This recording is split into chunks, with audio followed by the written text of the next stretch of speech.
Hello and welcome to another episode of Pregaming with Morgan, presented by Legendary Realms. I am your host, Morgan. Over the course of this series, I'm going to be joined by a series of guests. Tonight, I'm joined by my good friend, Karen. Karen, why don't you tell us a little bit about yourself? Sure. Morgan and I met at Legendary Realms at their multi-table D&D night on Tuesdays. Mm-hmm. And before then, I'd been playing board games and card games and all of that sort of thing for years before that. I've played this game twice before, so we'll see what I can remember. Excellent. Well, let me tell you a little bit about what we'll be playing tonight. As you can see, Settlers of Catan, or Catan. Catan. It's Catan. I'm going with Settlers of Catan, so prepare yourself. This game originally came out in 1995. It has since sold over 22 million copies and has been translated into over 30 languages, which is pretty incredible. It has won Board Game of the Year in Germany and the United States, which is only a small testament to how popular this game is. Even still, it is played at tournaments, at conventions all year long. With that, let's get started, shall we? Right. I'm very excited. How do we set this game up? Okay, so first you open the box. So revolutionary, so brave. Yes. Mm-hmm. And then you admire the game rules and almanac. All right.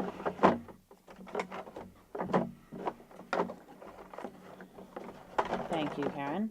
Very well. So, Okay. the first step of game setup is assembling the frame. Okay. The frames are labeled on either end with numbers, and you're going to match the numbers up on either end. So let's see, we've got one here. Can I have 6? Or is that a 3? Is it a 3? It's a 3-1. No, right in there. Tiny That's little numbers. That's basically All right, so you're gonna have to look really close to see these. This is a 2.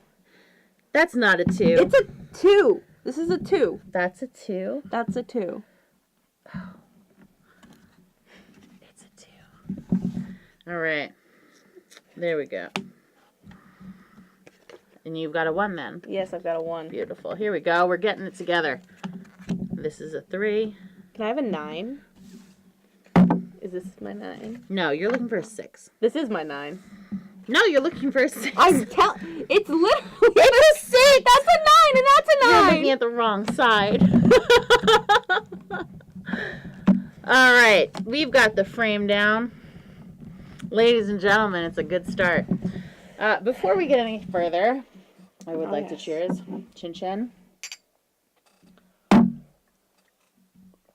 All right. All right, we're off to a good start. Yep. So, if you're new to Catan or you're playing with individuals new to Catan, you're going to want to set up the board game as it is listed on page 3 of the game rules. It has in very detailed, explicit map for your viewing pleasure. So, are we gonna match the specific tiles? We are. Oh wow, that seems... So here's the deal. Okay. You're starting at a corner. Okay. Any given corner. And you're going to assemble the tiles based on the hexes you see. There are 5 different types of terrain hexes in the game. And you're going to assemble them based on where you see them. This is going to be roughly in the middle there. I was about to say, that is not a corner.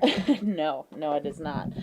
This was, there is no first corner. I'm trying to find them as we go. Okay. Based on where we're starting. Here we go. Now, if you would, you can take a look through those hexes. Sure. As I said, there are 5 different terrain hexes, which represent 5 different resources which you can collect throughout the game. You've got grain, you've got wool, ore, lumber, and brick. They're the 5 resource types which you can farm or produce on the island of Catan. They represent the materials which you will need to build cities and build settlements and roads to progress over the course of the game. Now, if you're not new to Catan, if you've been playing for a while, you're going to want to go ahead and use the variant board game setup. To do that, you're going to flip over the terrain hexes, shuffle them at random, and then assign them places on the board and randomly flip them over. This is going to provide areas which have less variety of terrain, which will provide clusters of a particular resource which individuals will want to set up their stations at. Once you have the terrain hexes randomized, you're going to take the 5-sided harbor tiles. Beautifully done. All right, there are 5-sided harbor tiles. Mm-hmm. You're going to take these, and even for the original game, you're going to shuffle them up. Okay. And you're going to replace these icons on the board. Okay.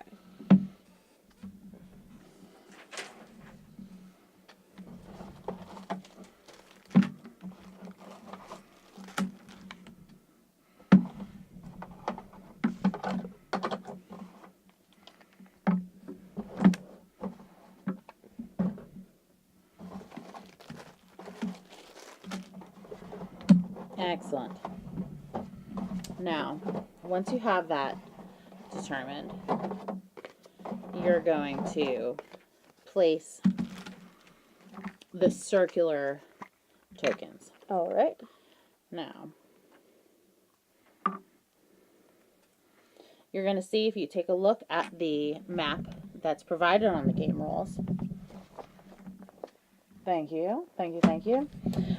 You place these circular tokens in a alphabetical counterclockwise order. Perfect. Are these in alphabetical order already? Yes, I did place them in alphabetical order for you. Okay, that makes it easier. I'm good like that sometimes. Yeah, that makes my life much easier. Yeah. So once you have the circular tokens set up, you're almost there. You still have to place your settlements, your cities, and your roads. Now, if you are playing by the beginners or first-time players model, now stand by, put them back. I made a mistake. You did. Now, here's a fun learning experience. Can I just switch the tiles? No. There is a hex here, a terrain hex, that represents the desert. The desert hex does not earn any sort of resource. Okay. So when you hit the desert, you pass over it. So that would mean that this token here would actually belong here. And you're going to just push them along. Yeah? There you go. Mm-hmm. Perfect. Nope. That stays there. And this one goes here. Wonderful. Now, every piece of terrain in the game has been assigned a number. The way Catan functions, the way gameplay is structured, is that everyone's turn starts with a step 1. Okay. And the step 1 is roll a dice. In Catan, you roll 2 dice. Okay. The number that you roll, once combined, represents the terrain hex, which has earned resources this turn. So, for example, this wool hex has earned wool. Okay. And let's see. Do you see another hex? This one is also 9. So would they both earn on this turn? That's right. Okay. Now, any player who has set up a settlement on one of the corners of that hex will earn. Okay.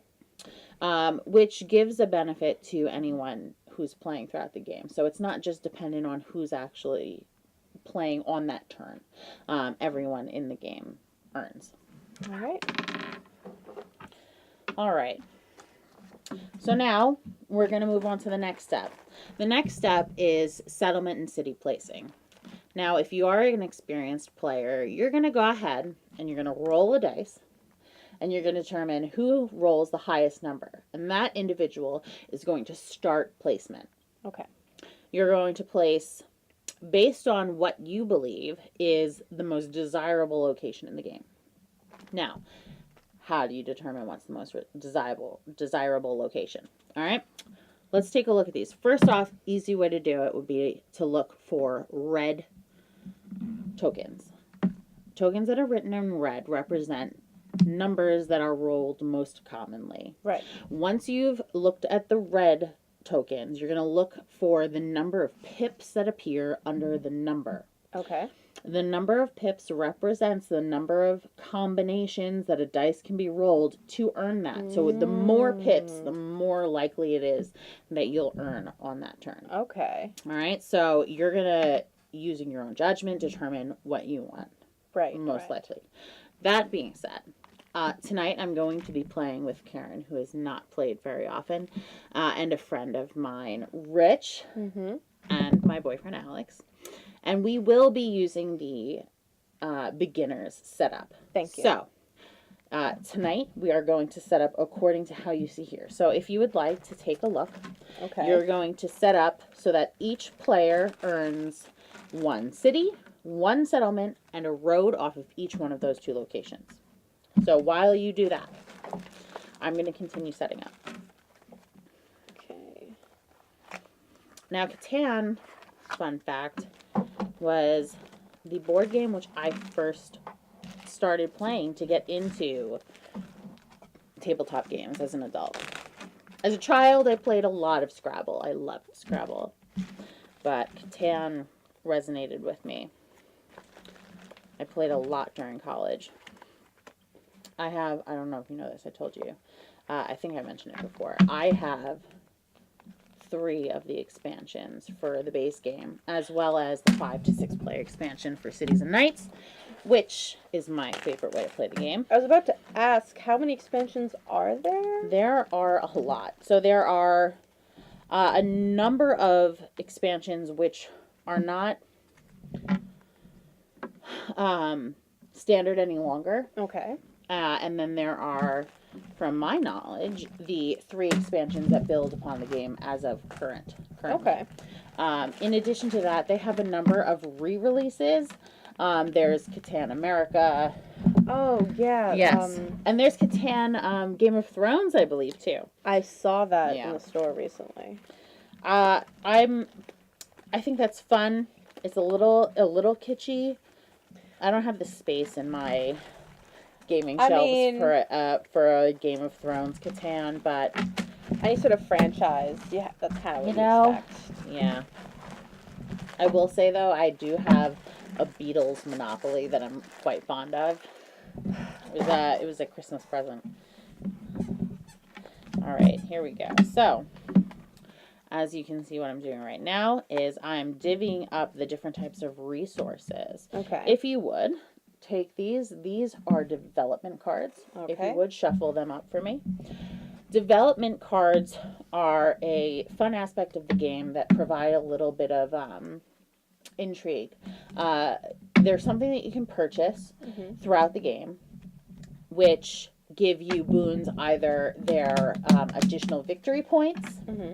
They represent knights, which allow you to move the robber, as well as work towards a special aspect of the game called largest army, which I'll explain. Okay. And then they also give you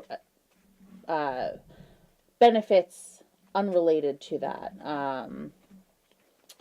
Certain aspects of progress, which throughout the game you would feed into. All right, here we go. Here's our grain. If you would, pile that up next to the rest of our resources. Okay. Our Grain, lumber, brick, wool. And wool, there's already half a pile over there. Right. Okay. Now, are these all set up as accordingly? Yep. They match Perfect. the map. Thank you so much. All right. Now, if you're only playing with 3 people, you're going to want to go ahead and get rid of the red pieces. The red are the settlements that would get rid of for a 4-player game. That's the 4th individual. Other than that, we'd be playing just with blue, white, and orange. Okay. We do have 4 tonight, though, so we'll leave them there. We will. All right. So, important question for you. Yes. Now, in setting this up, did you happen to look at and notice something on the map which told you which were the first settlements of that given color? No. Okay. We're going to take a look back at that then. Okay. To start the game, every player Oh, the stars. earns resources for their first placement. Okay. All right. So, for orange, their first settlement place was this one located here on a wool, a grain, and a lumber hex. So we're going to go ahead and collect 1 wool, 1 grain, and 1 lumber for that player. Player orange will start with those 3 resources. White will start with ore, lumber, and wool. Okay. Blue will start with brick, wool, and ore. And red will start with grain, lumber, and wool. Okay. Beautiful. Now, we're pretty much ready to start the game. Wow. Yeah. That wasn't so bad. No, it's really not a difficult setup. Everyone who's playing the game is going to get a building costs card. White. Now, take a look. Okay. White. White's starting the game with wool, ore, and lumber, I believe. So find the associated cards. Wool. No, not quite. Oh, wool. Ore. There it is. There you Lumber. go. Okay. All right. White's starting there. Okay. Oh. Red was starting with grain, lumber, and wool. Right here. Orange. Grain, wool, and lumber. Yep. All right, beautiful. Which now leaves you with Process just one choice. of elimination. Yes. So that's how everyone will start. They'll start with a certain number of resources at their disposal. They are going to roll the dice, as we will tonight. Now, in a game for beginners, technically, it's supposed to be the oldest player who starts the game. That seems arbitrary to me. The oldest player might choose the red player token colors. They might choose orange. They might choose white. It's completely arbitrary. So why not leave it up to chance? Why not roll the dice, right? Right. So that's what we'll do. Tonight we will roll the dice and find out who goes first. Okay. On that player's turn, they will have 3 different steps that they're going to complete. The first step is rolling the dice. Go ahead and do that for us. 4. So, on your turn, for example, the white player would earn brick.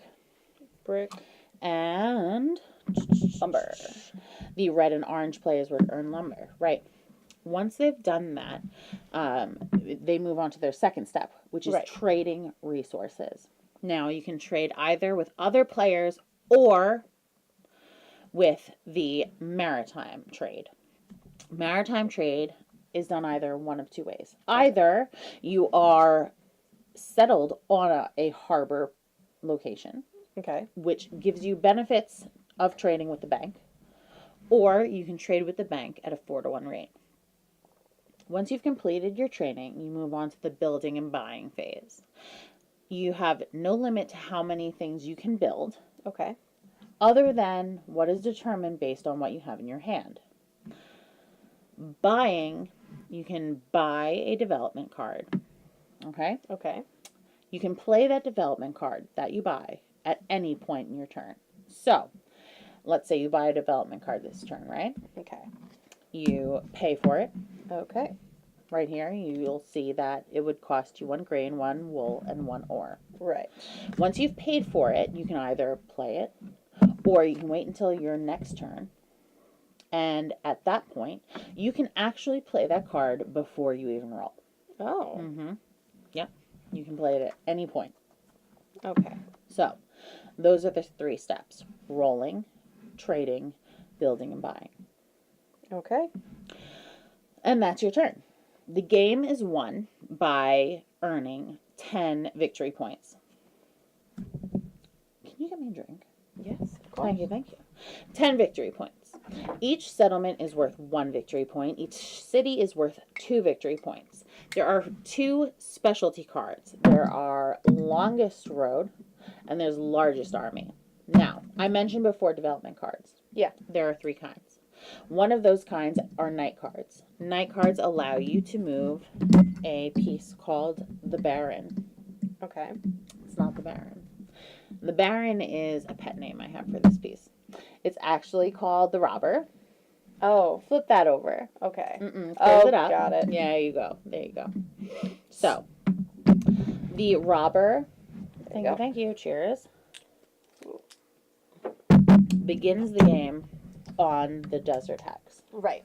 Once a player rolls a 7, the Robber moves. All right. Okay. As you'll look, you'll see there's no 7s on any of the train hexes. That's because 7 is the most commonly rolled number Okay. on 2 6-sided dice.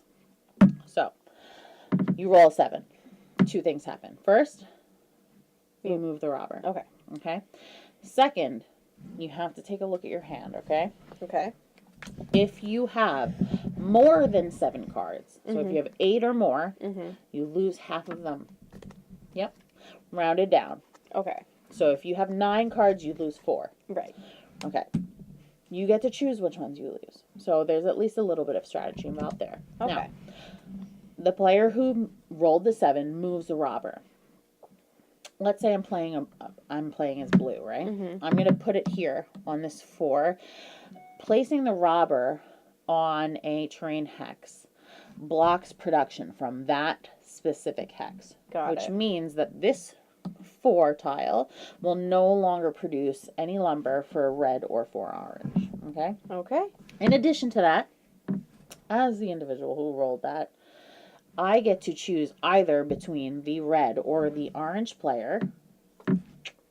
And I'm going to choose one of them and I'm going to steal a card out of their hand. Oh. Now, this Robber will stay there for the remainder of the game until another 7 is rolled, at which point that Robber has to be moved from that hex. Or someone plays... Oh, the night card. There you go. The night card. The night card allows you to move the Robber. It also counts as one of 3 parts required to earn the Largest Army. Okay. All right? Got it. Well, that's the game. It's not that hard. It's really not that hard. I'm looking forward to playing it. You looking forward? I'm gonna get slaughtered. We'll see. Well, thank you for joining me and Karen on the episode of Pregaming with Morgan for Catan. Join us in a few minutes. We're going to get started and actually play the game. Till next time. See you then. Bye-bye.